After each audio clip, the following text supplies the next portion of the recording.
So something that you may not have noticed that is very scary is that during all of this stuff that Donald Trump has been doing, the US Census page went down for a few days. Now you might ask yourself, why does that matter? That's just a bunch of data on demographics. I guess researchers use it.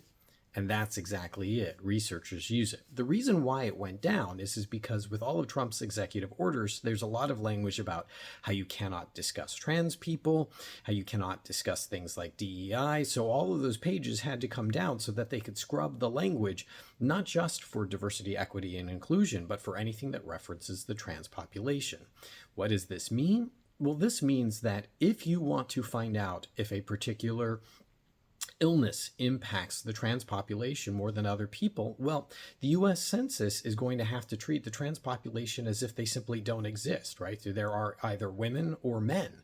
There would be no intersexed or trans people. So you can't find that information out. Or if you want to find out if there's a certain amount of violence specifically directed at trans people, you won't be able to find that either.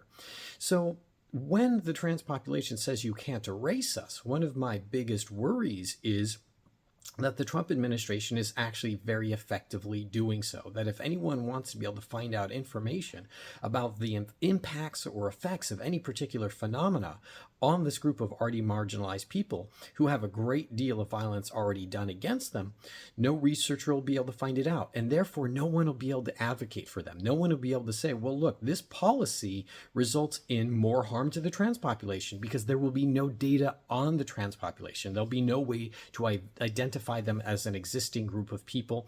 And so anything that we do to them, no one will ever know.